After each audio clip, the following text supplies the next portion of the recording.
I just wanted to open the discussion today on what cycling can do to revitalise our town centres, which is, I think, a very critical question after the COVID pandemic. First of all, I suppose, so why cycle?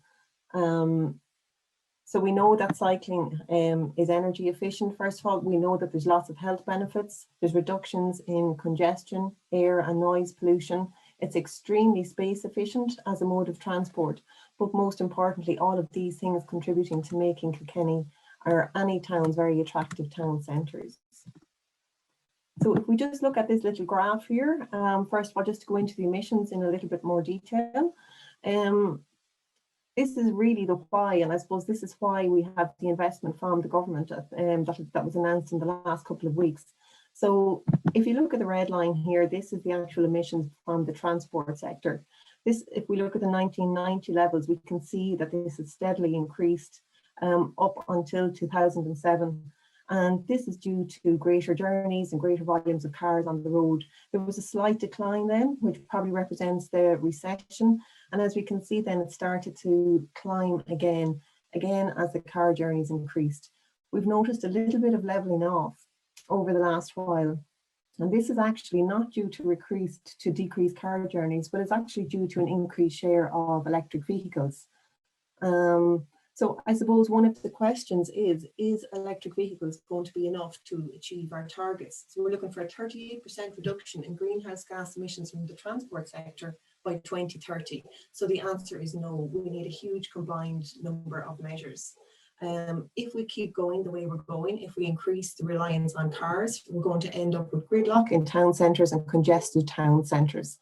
So we need a variety of measures to reduce the number of journeys we take, to reduce single occupancy car journeys, greater use of public transport, and to replace our shorter journeys with active travel modes. So if we go on to look at the health benefits of active transport, and this is something that we don't get if we just rely on electric vehicles. We know that physical inactivity costs the World Health Organization's countries between 150 and 300 euro per citizen per year. So the worst case scenario for Ireland would that be a cost of 1.5 billion per year. What's striking here is 6% of the burden of disease from coronary heart disease is caused by physical inactivity. But if that's the global figure. But if we look at Ireland's levels, it's actually much higher. It's 8.8%. And that's true for type 2 diabetes, for breast cancer, and for colon cancer. So we have much higher levels of disease burden than the global and also the European average. So there's huge benefits to be had by reduction in the burden of disease, and also, of course, reduce feelings of anxiety, depression, improve quality of life and sleep and cognitive function. What's coming more to the fore now as well is the reduced air pollution. So respiratory disease leads to 1 in 5 deaths in Ireland, 14.3% of all inpatient hospitalisations, and probably more worryingly, that's a higher percentage for emergency hospitalisations. Lung cancer is the main cause of cancer deaths in males and females. But Ireland has one of the highest rates of asthma in the world, 21.5% for children and between 7 to 9.4% in adults. Asthma typically begins early in life, so therefore there's a high lifetime burden of asthma. Elevated levels of vehicle exhaust outside the home increase the risk of onset and incidence of asthma amongst adults.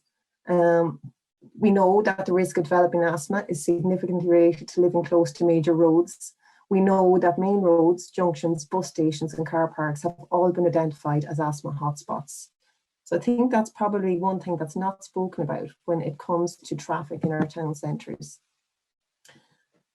So this is an image of O'Connell Street. So this is the revitalisation project for O'Connell Street in Limerick. And the plan is to attract 5,000 new jobs to the city centre by reducing the volume of traffic in the city centre and creating an attractive place to live and work. And I don't know if anybody was watching EcoEye during the week, and Clonakilty have taken the same approach. And in Dublin, only in the last week, a new task force was set up to try and increase the number of people living over the shops in the city centre. And I think during the COVID restrictions, what was very apparent was the footfall remained high in the likes of Henry Street, where there are plenty of people living over the shops, where in parts of the city where there isn't people living over the shops, footfall fell drastically. So to have our buildings lived in is a key factor in ensuring that we have attractive town centres. So what are attractive? So attractive town centres, they will bring more people to live and work in town centres. We know now that people have choices. There's a lot more choice to where you can live with remote working. This contributes to new life and footfall. It contributes to the viability of services, shops and public transport, and also increased housing supply using the resources that are already there. But it enables more people to be closer to employment or recreational opportunities, and therefore more walking or cycling journeys and less car dependency. Connected communities is where we have a range of community facilities and services accessible in short walking or cycling distances. And as I said, remote working provides new opportunities. There's huge societal benefits. If we're walking, if we're cycling, there's more opportunities to connect with people and places. We get opportunities to know our neighbours. Traffic creates severance points that we can't cross. Walking and cycling as well, it builds social capital in an area. This means that people will trust their neighbours, they will trust each other. People become invested in their community. A huge and critical factor is that the health benefits of active transport are greatest for the least active individuals. It's also easily incorporated into daily life, including commuter, shopping, and companion and other journey types. And if we just look at the possibilities for Kilkenny, so this graph shows the statistics from the CSO figures, which is from our commuter journeys, walking, or our commuter journeys to school or to work. If we look back in 1996, 40% of our school children between 13 and 18 years cycled to school.